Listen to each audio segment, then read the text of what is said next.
अस्सलाम वालेकुम स्टूडेंट्स, हमने स्टार्ट किया हुआ है फर्स्ट ईयर फिजिक्स का chapter number 6 heat and thermodynamics. इस लेक्चर में हम गैसेस के पीछे छुपे हुए फिजिक्स का सीक्रेट रिवील करने जा रहे हैं, mastering the kinetic theory from ideal assumptions to real world realities. हम इस लेक्चर में डिस्कस करेंगे कि रियल और आइडियल गैस में फ़र्क क्या होता है, आइडियल गैस इक्वेशन और उसकी दो फॉर्म्स, क्या रियल गैस आइडियल गैस की तरह बिहेव कर सकती है और अगर हाँ तो उसकी क्या कंडीशंस हैं, गैस लॉज क्या होते हैं, Boyle's law, Charles law, Gay Lussac's law, और लास्ट में हम इन सब टॉपिक्स के पीछे छुपी हुई इंटरेस्टिंग स्टोरीज के बारे में बात करेंगे। तो चलिए स्टार्ट करते हैं। First one, ideal versus real gases. What is ideal gas? It is a theoretical gas with point particles, zero volume and no interactions. Theoretical gas मतलब it is a perfect gas which doesn't really exist. हकीकत में ideal gas exist नहीं करती। इसके point particles होते हैं, मतलब इसके particles का size overall volume of the gas के मुकाबले में इतना ज़्यादा कम होता है कि उन particles का अपना volume negligible होता है और इनके दरमियान किसी तरह का कोई interaction नहीं होता because the particles are very far away from each other. Real gases क्या होती हैं? Physical gases that deviate from ideal laws due to actual matter properties and molecular attractions. Obvious सी बात है, रियल गैस के molecules कुछ ना कुछ स्पेस ऑक्यूपाई करेंगे जिसकी वजह से उनका फाइनाइट वॉल्यूम होता है, they have some size also, और इनके दरमियान इंटरमॉलिक्यूलर फोर्सेस ऑफ अट्रैक्शन भी पाई जाती हैं। जबकि आइडियल गैसेस इन बातों को इग्नोर करती हैं। क्यों? सिर्फ और सिर्फ सिंप्लिसिटी के लिए, ताकि हमारे लिए मैथमेटिकल वर्क करना ईजी हो जाए। अब हम आइडियल और रियल गैसेस के 4 की डिफरेंसेस को एक बार फिर से रिवाइज कर लेते हैं। आइडियल गैस का वॉल्यूम 0 होता है जबकि रियल गैस का वॉल्यूम फाइनाइट होता है। The second point is about forces. Ideal gases के मॉलिक्यूल्स के दरमियान किसी तरह का कोई इंटरेक्शन नहीं होता जबकि रियल गैस के मॉलिक्यूल्स के दरमियान फोर्स ऑफ अट्रैक्शन मौजूद होती है। इलास्टिसिटी की बात करें यानी कोलिजन्स के बारे में, तो आइडियल गैस के मॉलिक्यूल्स की कोलिजन परफेक्टली 100% इलास्टिक होती है जबकि रियल मॉलिक्यूल्स की कोलिजन इनइलास्टिक होती है। आइडियल गैस के molecules ideal gas equation PV is equal n RT इसको फॉलो करते हैं जबकि रियल गैस के molecules van der Waals equation को फॉलो करते हैं। नेक्स्ट हम देखते हैं कि काइनेटिक थ्योरी ऑफ गैसेस की लिमिटेशंस क्या हैं। Kinetic theory of gases to major over simplifications पे रिलाई करती है। फर्स्ट, कि वॉल्यूम इज नेग्लिजिबल। ये अज्यूम करती है कि गैस के पार्टिकल्स जो होते हैं वो पॉइंट मैसेज होते हैं, यानी द साइज ऑफ पार्टिकल और the dimensions of particle is very small as compare to the distance between them. उनका अपना साइज इतना ज़्यादा कम होता है, बिल्कुल ऐसे जैसे कि पॉइंट हो, इसलिए ओवरऑल गैस के वॉल्यूम के मुकाबले में उनका अपना वॉल्यूम ना होने के बराबर। The second point is no attraction, यानी इन मॉलिक्यूल्स के दरमियान किसी तरह की कोई अट्रैक्टिव या रिपल्सिव फोर्स मौजूद नहीं होगी। The next one is ideal gas equation. Ideal gas equation आपके पास कहती है PV is equal to nRT। यहाँ पे P एक्चुअली गैस का प्रेशर जिसका यूनिट पास्कल, V गैस का वॉल्यूम, वॉल्यूम का unit metre cube, N are the number of moles, R is universal gas constant whose value is 8.314 joule per mole kelvin, and T is absolute temperature. Absolute temperature means temperature is in kelvin. अब यहाँ पे ये equation हमारे पास message क्या दे रही है? This equation is conveying us that pressure and volume are inversely proportional to each other, यानी प्रेशर और वॉल्यूम एक दूसरे के इनवर्सली प्रोपोर्शनल हैं। प्रेशर बढ़ाएंगे तो वॉल्यूम कम, but both are directly proportional to temperature, जबकि ये दोनों वेरिएबल्स टेम्परेचर के डायरेक्टली प्रोपोर्शनल हैं। यहाँ पे आपको एक हिंट बताती चलूँ, याद रखें इक्वेशन के एक साइड पे जो दो क्वांटिटीज लिखी होती हैं उनका आपस में इनवर्स रिलेशन होता है, जबकि इक्वल के दो साइड पे जो क्वांटिटीज होती हैं उनका डायरेक्ट रिलेशन। जैसे प्रेशर और वॉल्यूम एक साथ लिखे हैं तो इनका इनवर्स रिलेशन, जबकि इक्वल के दूसरी साइड पे टेम्परेचर मौजूद है तो इसके साथ इन दोनों का डायरेक्ट रिलेशन। जबकि यहाँ पे नंबर ऑफ मोल्स और universal gas constant is both are the constant quantities. अब हम देखते हैं कि क्या रियल गैस आइडियल गैस की तरह बिहेव कर सकती है, अगर कर सकती है तो क्या कंडीशंस हैं, और साथ में इसकी मैथमेटिक्स भी कर लेते हैं। तो हम स्टार्ट करते हैं अपनी डेरिवेशन से। आइडियल गैस लॉ हमारे पास कहता है PV is equal to nRT। यहाँ पे अब n एक्चुअली क्या है? n are the number of moles, और वो किसके इक्वल है? Mass of the gas divided by its molar mass. तो n की जगह हमने रिप्लेस कर दिया small m divided by capital M into RT। अब यहाँ पे प्रेशर के लिए इसको रीअरेंज कर लें। P is equal to M by V, volume इस साइड पे मल्टीप्लाई हो रहा है, दूसरी साइड पे जाके डिवाइड हो जाएगा, डॉट RT बाई M। जैसा कि आप जानते हैं this term M by V, this is actually the density, so we write density is equal to mass by volume. So formula में M बाई V की जगह हमने रो पुट कर दिया। अब यहाँ से डेंसिटी को आप एक साइड पे सेपरेट कर दें, M डिवाइड हो रहा है, दूसरी साइड पे जाके multiply, so rho is equal to PM divided by RT। As you know that R is universal gas constant and capital M is the molar mass of the gas which is also constant. So इन दो constants को अगर हम यहाँ से equality के sign को हटाएं, so rho is directly proportional to P by T, यानी ये इक्वेशन आपको क्या बता रही है? Density is directly proportional to the pressure and inversely proportional to temperature. अब मैथमेटिक्स तो हमने कर ली, लेकिन क्या ये चीज़ हमें कन्वे कर रही है कि रियल गैस आइडियल गैस की तरह बिहेव करेगी? ऑब्वियस सी बात है, देखते हैं कैसे। Real gases behave most ideally at low pressure and high temperature where density is minimised and interactions vanish. इसको समझ लेते हैं यहाँ से। यानी रियल गैस आइडियल की तरह कब बिहेव करेंगी, जब डेंसिटी लो होगी। डेंसिटी कब लो होगी, यहाँ से आप देख रहे हैं कि डेंसिटी का प्रेशर के साथ डायरेक्ट रिलेशन है। जब प्रेशर लो तो डेंसिटी भी लो। अच्छा, टेम्परेचर के साथ इसका इन्वर्स रिलेशन है, जब टेम्परेचर हाई तो density low. At low density, molecules are so far apart that intermolecular forces vanish and volume becomes negligible. Low density पे एक्चुअली होगा क्या?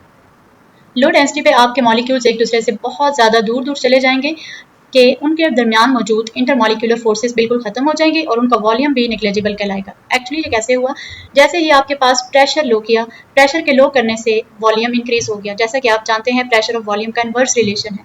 वॉल्यूम इंक्रीज होने का मतलब overall volume of the gas. अब यहाँ पे मैं सिंगल मॉलिक्यूल के वॉल्यूम की बात नहीं कर रही, वॉल्यूम ऑफ द कंटेनर या ओवरऑल वॉल्यूम या overall space occupied by the gas वो बढ़ जाएगी। जब स्पेस बढ़ जाएगी तो इंडिविजुअल मॉलिक्यूल्स स्पेस के लिहाज से बिल्कुल ना होने के बराबर इंतहाई छोटे महसूस होंगे कि उनका अपना वॉल्यूम हम नेग्लेक्ट कर देंगे। लो प्रेशर का फायदा, अब टेम्परेचर हाई करने का क्या फायदा होगा, टेम्परेचर को इंक्रीज करने से आपके मॉलिक्यूल्स की काइनेटिक एनर्जी बहुत ज़्यादा बढ़ जाएगी। जब काइनेटिक एनर्जी इंक्रीज होगी तो वो बिल्कुल एक दूसरे को इग्नोर करना शुरू कर देंगे और एक दूसरे को अट्रैक्ट नहीं करेंगे। तो इसका मतलब लो डेंसिटी पे, लो डेंसिटी कब हुई, जब प्रेशर आपने लो किया और टेम्परेचर आपने हाई किया। तो ये दो कंडीशंस हैं कि जिस पे आपकी रियल गैस आइडियल गैस की तरह बिहेव करेगी। तो चलिए नेक्स्ट अब हम देखते हैं कि क्या आइडियल गैस इक्वेशन की कोई और फॉर्म भी है। जी, ideal gas equation in terms of Boltzmann constant. Last पे देखेंगे कि एक्चुअली इसकी फॉर्म चेंज करने का फायदा क्या हुआ। तो स्टार्ट लेते हैं स्टेप 1 से। अगर हम आइडियल गैस लॉ से स्टार्ट करें, P is equal to NRT। यहाँ पे जैसा कि आप जानते हैं N is the number of moles, so N is equal to capital N divided by NA। means number of moles is equal to total number of molecules divided by Avogadro's number. Ideal gas law में small n की जगह हमने substitute कर दिया n by Na. Since K is equal to R divided by Na, Boltzmann constant क्या होता है, universal gas constant divided by Avogadro's number.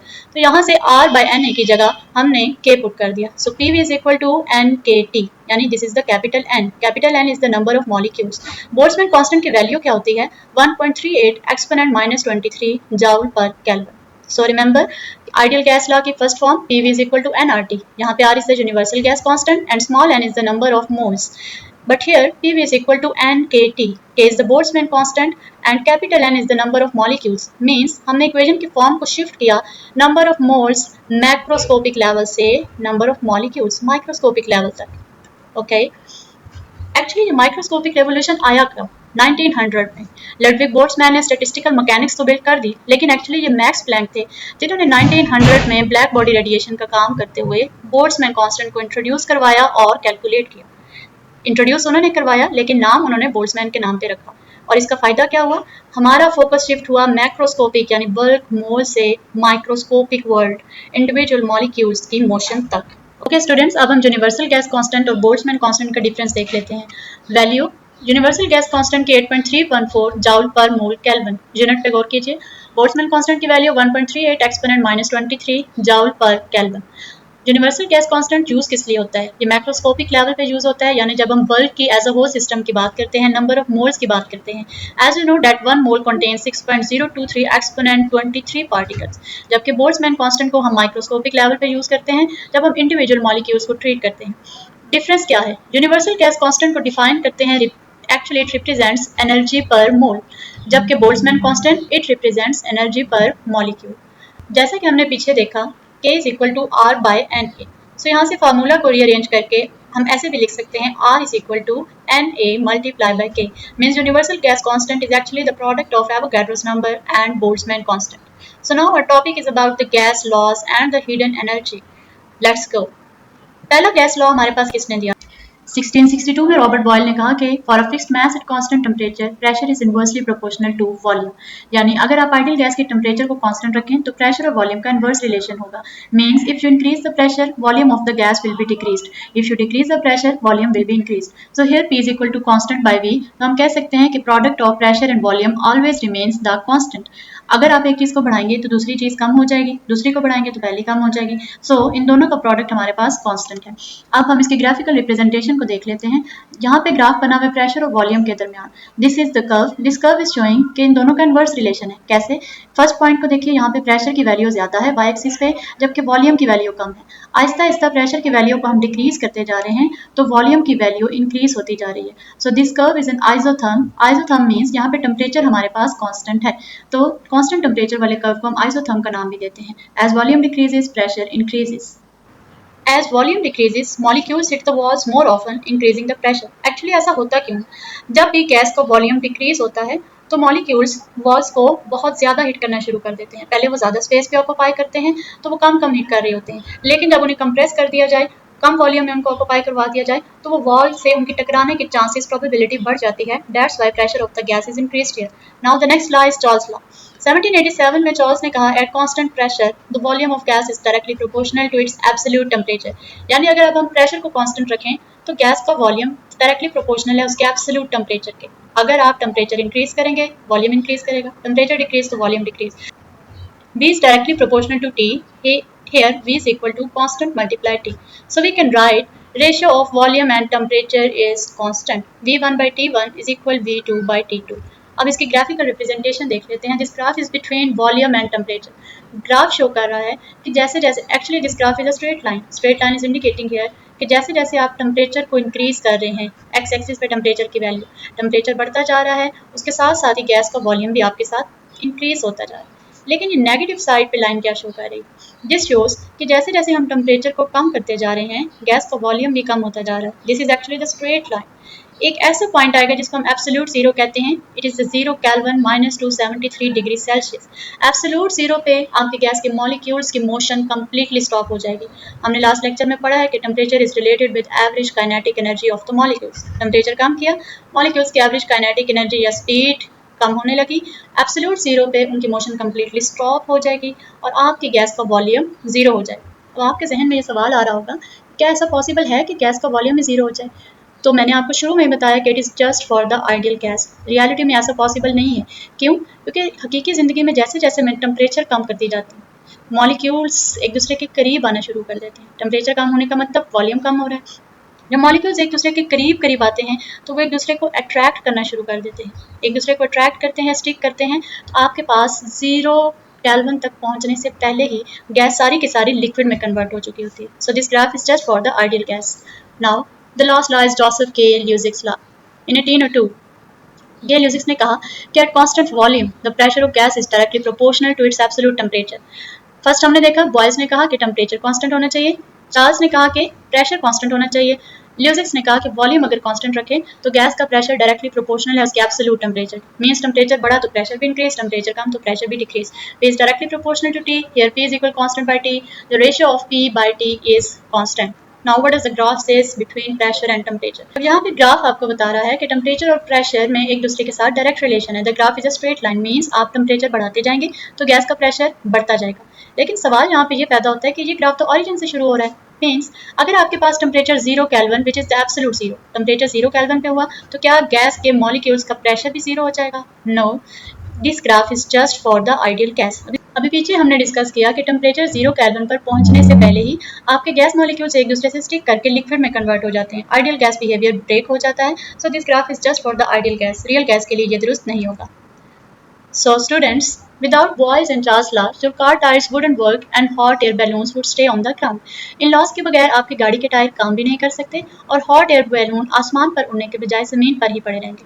तो चलिए अब हम चलते हैं अपनी वीडियो के स्टोरी पार्ट पे, the secret life of gases. क्या आपने कभी सोचा है कि साइंटिस्ट ने आंख देखी हवा के अंदर कैसे झांका? How they solved cold calculations, और उन्होंने कायनात के राजों से पर्दा कैसे उठाया? बैठ जाइए क्योंकि अब हम थर्मोडायनेमिक्स के इंटरेस्टिंग स्टोरी को डिस्कस करने जा रहे हैं, पुराने ज़माने के ख्यालात से लेकर हकीकी दुनिया के जादू तक। Chronological gas adventures from the ideal gaseous streamers to the real world sticky molecules. जी, तो सबसे पहले ये गैस लॉज आए कैसे, काइनेटिक थ्योरी के पोस्टुलेट्स किसने दिए, इन सब चीज़ों को देखते हैं। सबसे पहले कहानी थी वैक्यूम बैटल की, यानी वैक्यूम की जंग। गैलीलियो के स्टूडेंट्स का ख्याल था कि वैक्यूम को क्रिएट किया जा सकता है। एक्चुअली गैलीलियो के अकॉर्डिंग एयर अपना वजूद रखती थी, एयर इज समथिंग। उस जमाने के लोगों का ख्याल था कि air is nothing, it is just the empty space. But Galileo said no, air has weight, air का वेट है और हम वैक्यूम को क्रिएट भी कर सकते हैं। एरिस्टोटल के स्टूडेंट्स का ख्याल था नहीं, नेचर एबहॉर्स अ वैक्यूम, कुदरत वैक्यूम को पसंद नहीं करती, वैक्यूम को बर्दाश्त नहीं करती। नथिंगनेस इज इम्पॉसिबल, ऐसा मुमकिन नहीं है कि आप किसी जगह वैक्यूम क्रिएट कर दें। टॉरिसेली ने 1643 में मर्करी बैरोमीटर बनाया और उसके जरिए से प्रूव कर दिया कि वाकई हवा का वजन होता है और सबसे पहला वैक्यूम उन्होंने क्रिएट किया। पास्कल उसी बैरोमीटर को उठाकर पहाड़ों पर ले गए ये साबित करने के लिए कि जैसे जैसे हम हाइट पे जाते हैं तो एटमॉस्फेरिक प्रेशर ड्रॉप करता जाता है। इन्हीं ख्यालात के मद्देनजर बॉयज के जहन में आइडिया आया। एक्चुअली वे गैलीलियो के स्टूडेंट्स के आइडिया सोच रहे थे कि क्या वाकई वैक्यूम को क्रिएट किया जा सकता है। इस बात के मद्देनजर उन्होंने एक इंजन, एक ऐसी मशीन बना दी जिसे वैक्यूम पंप का नाम दिया जाता है और उस वैक्यूम पंप की मदद से आप किसी भी चीज़ के अंदर से हवा को चूस कर बाहर निकाल सकते हैं और वहां पर वैक्यूम क्रिएट किया जा सकता है। An engine that sucks air out of a jar, Boyle built it to test the Galileo students ideas. तो टॉरिसेली ने पहला वैक्यूम क्रिएट किया, जबकि बॉयल ने एक ऐसी डिवाइस बना दी जो वैक्यूम को क्रिएट कर सकती है। इस आइडिया के बाद बॉयल के जहन में ये वाली बात आई कि pressure is inversely proportional to volume. आगे चल के देखते हैं कि कैसे। बॉयल ने कहा कि air is not just dead empty space, it acts like a tightly coiled invisible metal spring pushing back against us। Boyle ने कहा कि एयर तो बिल्कुल कंप्रेस स्प्रिंग की तरह है। जैसे आपने एक स्प्रिंग को कंप्रेस किया, प्रेशर इंक्रीज किया तो उसका वॉल्यूम डिक्रीज हो जाता है, लेकिन अब आप उस पर प्रेशर डिक्रीज करते हैं, छोड़ते हैं तो उसका वॉल्यूम दोबारा से इंक्रीज हो जाता है। तो बॉयल ने एयर को कंप्रेस स्प्रिंग का नाम दिया। एक्चुअली उन्होंने किया क्या, एक massive J shape glass tube ली और उसके अंदर उन्होंने लिक्विड मर्करी डाला। वो ट्यूब एक एंड से बंद थी और वहां पे एयर मौजूद थी, जबकि ऊपर से लिक्विड मर्करी डालते गए। जैसे जैसे मर्करी की अमाउंट ज्यादा यानी मर्करी का प्रेशर बढ़ता गया तो ट्रैप्ड एयर का वॉल्यूम कम होता गया। यहाँ से उन्होंने प्रूव किया कि वाकई ही pressure and volume are inversely proportional to each other. Air is something, it is not emptiness. ये एक ऐसी चीज है जिसको हम कंप्रेस कर सकते हैं। तो पब्लिक का रिस्पॉन्स क्या था उस वक्त? Scholars were stunned that invisible nothingness would exert physical force. अब चलते हैं चार्ल्स लॉ की कहानी। 1783 जिसको बैलून क्रेज भी कहा जाता है, ईयर ऑफ बैलून क्रेज। सबसे पहले मोंटगोल्फियर ब्रदर्स ने पहला first hot air balloon launch किया। उस वक्त 4 लाख लोग इसको देखने के लिए आए और बहुत हैरान और परेशान हुए। सबसे पहले बैलून लॉन्च हुआ, इसके बाद चार्ल्स ने अपना लॉ पेश किया। लेकिन उसी साल चार्ल्स ने क्या किया, in August 1783 Charles launch the world's first hydrogen filled balloon. Charles ने भी एक बैलून लॉन्च किया, लेकिन वो हाइड्रोजन फिल्ड बैलून था, यानी उसमें हाइड्रोजन गैस मौजूद थी।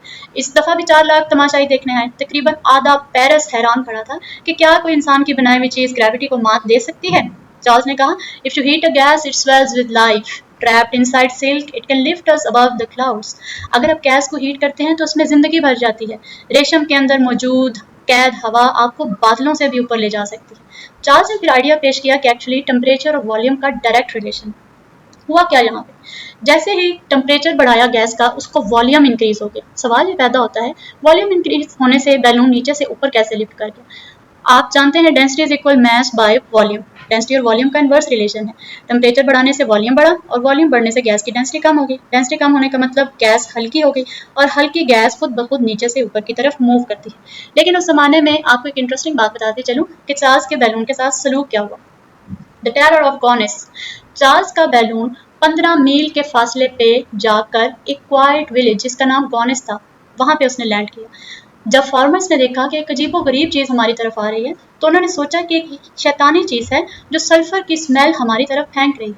वो अपने दरांतियाँ और जितने भी उनके इंस्ट्रूमेंट्स थे जिनसे वो काम कर रहे थे, जैसे कि कांटे वगैरह, वो सब लेकर उस बैलून की तरफ भागे और उन्होंने उस बैलून को फाड़ दिया। ना सिर्फ फाड़ा बल्कि घोड़े की दुम से बांध कर उसको इतना ज़्यादा ड्रैग किया कि उस बैलून के टुकड़े टुकड़े हो गए। वो बैलून रेजा रेजा हो गया। This public panic prove that humanity was completely blind to the magic of thermal expansion. इसका मतलब उस जमाने के लोग थर्मल एक्सपेंशन के जादू से कंप्लीटली नावाकिफ थे। अब हम चलते हैं कुछ मॉलिक्यूल मास्टर्स की बात करते हैं, जैसे कि एवोगैड्रो। एवोगैड्रो ने सजेस्ट किया कि 2 गैसेस का इक्वल वॉल्यूम लें, भले वो जैसी भी हो, लेकिन इक्वल वॉल्यूम में उनके अंदर equal number of invisible particles मौजूद होंगे जिन्हें एवोगैड्रोस नंबर कहा जाता है। क्लॉसियस ने सबसे पहले मीन फ्री पाथ का आइडिया दिया। Actually mean free path is the average distance which a molecule travels between 2 collisions. इसके बाद मैक्सवेल ने डिस्ट्रीब्यूशन ऑफ स्पीड्स का ग्राफ दिया। उन्होंने कहा कि कुछ मॉलिक्यूल की स्पीड तेज होती है और कुछ मॉलिक्यूल्स की स्पीड स्लो। बोल्ट्जमैन ने माइक्रोस्कोपिक क्योस को लॉ ऑफ एंट्रोपी के साथ जोड़ दिया। 1834 में क्लेप्रोन ने इन सब लॉज को कंबाइन कर दिया. He combined the Boyle, Charles and Avogadro laws into one single grand formula, the beautiful master equation PV is equal to nRT. क्लेप्रोन ने सोचा कि ये सब एक ही प्रिज्म के डिफरेंट फेसेस पे अलग अलग देख रहे हैं, तो क्यों ना मैं इन सबको यूनाइट कर दूं. उन्होंने इन सारे कॉन्सेप्ट्स को फ्यूज करके गैस लॉज को एक सिंगल इक्वेशन की फॉर्म में रिप्रेजेंट किया, जो थी PV is equal to nRT. अब ये इक्वेशन कहती क्या थी? ये कहती थी कि आइडियल गैस के जो पार्टिकल्स होते हैं, these were massless points with no size and zero attractions. The catch, ideal gases don't actually exist. It was a brilliant simplified fantasy. हम पीछे डिस्कस करके आ चुके हैं कि ये simplified fantasy है, आइडियल गैस हकीकत में एग्जिस्ट नहीं करती. Then the atomic crusader Rudolf Clausius 1857 में Rudolf Clausius ने kinetic theory of gases और इसके postulates को पेश किया. He mathematically modeled the gas molecules as massless bouncy points in space. Then he treated gas particles as microscopic endlessly bouncing billiard balls.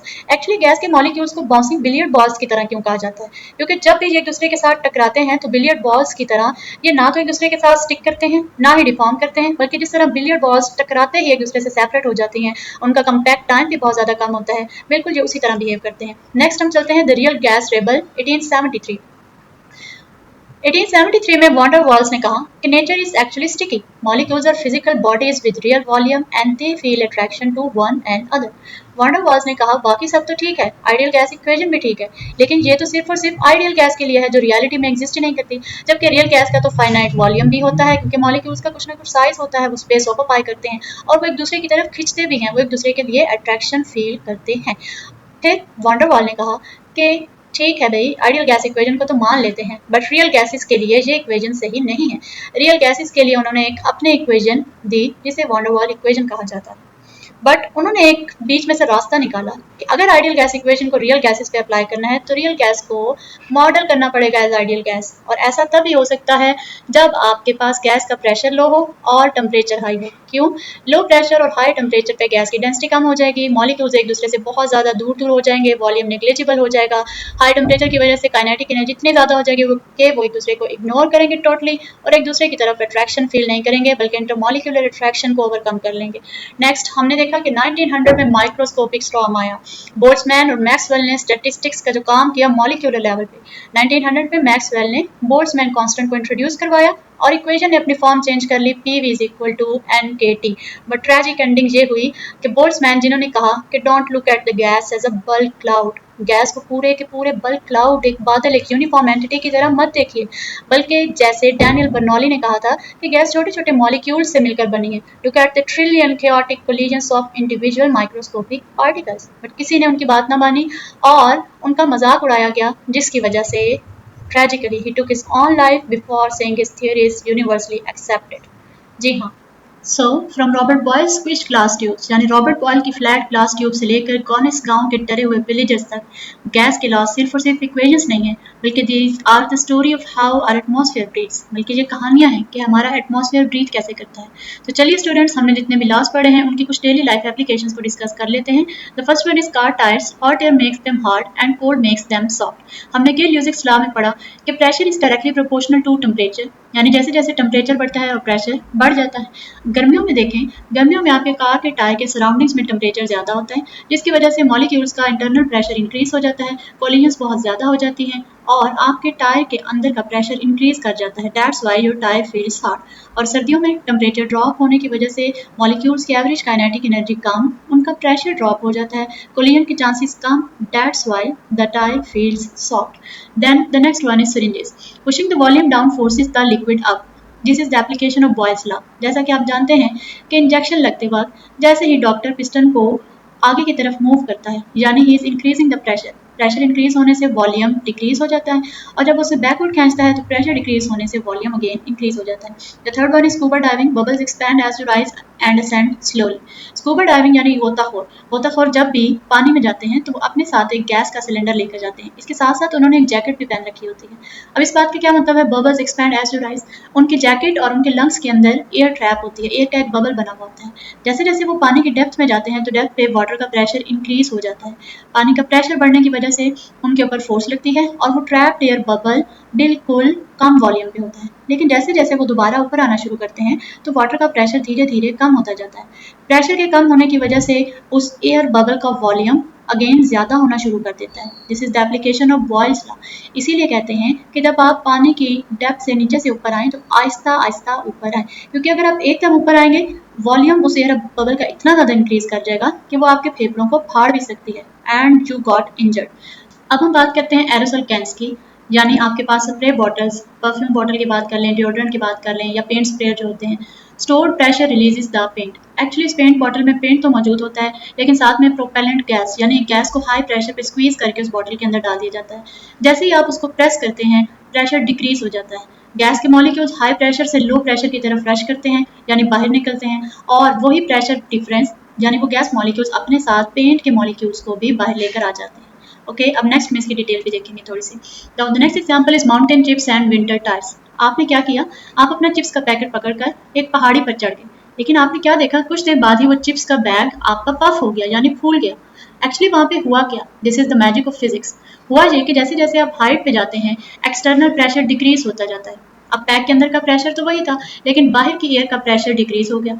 हमेशा force लगती है high pressure से low pressure की तरफ। पैक के अंदर वाले मॉलिक्यूल्स ने अंदर से बाहर की तरफ फोर्स लगाना शुरू कर दी, पैक को पहले से ज्यादा पुश करना शुरू कर दिया। जब उन्होंने ऐसा किया तो आपका चिप्स का पैक जो है वो पफ अप हो गया यानी फूल गया। टायर्स की बात अभी हमने की थी कि टायर्स में सर्दियों में आपके टायर फ्लैट क्यों हो जाते हैं, टेम्परेचर कम, टायर के मॉलिक्यूल्स का प्रेशर कम, कोलिजन्स के चांसेस कम, that's why tyres got flat. This is actually according to the Gay Lussac's law. So science isn't just locked up in text books, it's dancing in your hands every single day। अब last में हम देख लेते हैं aerosols and fire extinguishers, ice cold spray. अभी हमने पढ़ा कि जैसे ही हम एरोसोल कैन या बॉटल को प्रेस करते हैं गैस मॉलिक्यूल्स रश करते हैं, अंदर से बाहर की तरफ निकलते हैं।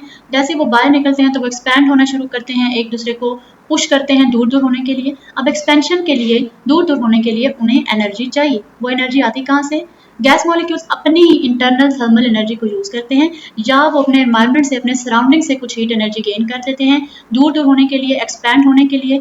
जब वो ऐसा करते हैं तो आपको कूलिंग इफेक्ट फील होता है। Rapid expansion forces the gas molecules to spend the thermal energy to pull apart, that's why you feel cooling effect. इसीलिए हम कहते हैं कि एक्सपेंशन कॉजेस कूलिंग। इसीलिए जब भी आप बॉडी स्प्रे करते हैं या आपको पसीना आता है तो आपको ठंडक का एहसास होता है। क्यों, क्योंकि आपके पसीने के जो ड्रॉपलेट्स होते हैं वो आपकी स्किन से थर्मल एनर्जी को लेते हैं और वो लिक्विड दोबारा से गैस में कन्वर्ट हो जाता है और आपको कूलिंग इफेक्ट फील होता है। अब हम चलते हैं फायर एक्सटिंग्विशर्स में। फायर एक्सटिंग्विशर्स में क्या होता है, squeezing the real gas molecules extremely close forces the electrostatic force to lock them into liquid. जैसे कि हमने एक फायर एक्सटिंग्विशर में कार्बन डाइऑक्साइड गैस को डालना है, उस गैस को इतना ज़्यादा स्क्वीज किया जाता है, इतना ज़्यादा कंप्रेस करके उस पैक के अंदर डाला जाता है कि मॉलिक्यूल्स एक दूसरे के करीब करीब आ जाते हैं। करीब करीब आने की वजह से वो एक दूसरे के साथ स्टिक करते हैं और लिक्विड में कन्वर्ट हो जाते हैं। अब जब कभी आपने फायर एक्सटिंग्विशर को यूज़ करना है, आप उसको प्रेस करेंगे जिसकी वजह से प्रेशर कम हो जाएगा। अब वो छोटे छोटे लिक्विड के ड्रॉपलेट्स रश करेंगे हाई प्रेशर से लो प्रेशर, यानी अंदर से बाहर की तरफ आना शुरू करेंगे, बिल्कुल ऐसे ही जैसे आपकी कोल्ड ड्रिंक या सोडा बॉटल होती है। जब वो बाहर की तरफ आएंगे, एक्सपैंड करेंगे, तो उनको एक्सपेंशन के लिए एनर्जी चाहिए। वो अपने इन्वायरमेंट से या अपने इंटरनल एनर्जी को यूज़ करेंगे, जिसकी वजह से वो लिक्विड दोबारा से गैस में कन्वर्ट हो जाएगा और साथ में आपको कूलिंग इफेक्ट भी मिलेगा। बिल्कुल सेम यही काम होता है आपके सिलेंडर में। घरों में जो सिलेंडर यूज़ किए जाते हैं उनके अंदर गैस होती है जिसे हम कहते हैं लिक्विफाइड पेट्रोलियम गैस, यानी हाईली कंप्रेस्ड गैस, जिसकी वजह से गैस लिक्विड में कन्वर्ट हो जाती है। और जब आप उस नॉब को ऑन करते हैं और वो बाहर निकलती है तो वो लिक्विड अगेन किस में कन्वर्ट हो जाता है, गैस में। द सेम फिनोमेना है। लास्ट में हम देखते हैं अगेन कि एक्चुअली हुआ क्या। Pressing that nozzle expands the gas so fast that molecules must spend their own energy to break apart, turning the spray freezing cold. Hope so आपने आज का लेक्चर एंजॉय किया होगा। हमने आज के लेक्चर में काफ़ी सारी चीज़ें देखी, गैस के लॉस पढ़े, और ना सिर्फ हमने लॉस पढ़े बल्कि उनके डिफरेंट एप्लीकेशंस को भी देखा जो डेली लाइफ में हमारे सामने मौजूद होती हैं, लेकिन हम सिर्फ उन्हें ऑब्जर्व नहीं कर पाते। यहाँ पे भी आपने देखा कि यहाँ पे बॉयल्स लॉ लग रहा है, pressure is inversely proportional to volume. So अब आपने जब भी अपने इर्द गिर्द की चीज़ों को देखना है तो उनमें फिजिक्स को देखना मत भूलिएगा। होप सो आपको आज का लेक्चर पसंद आया होगा। नेक्स्ट वीडियो तक के लिए अल्लाह हाफिज़।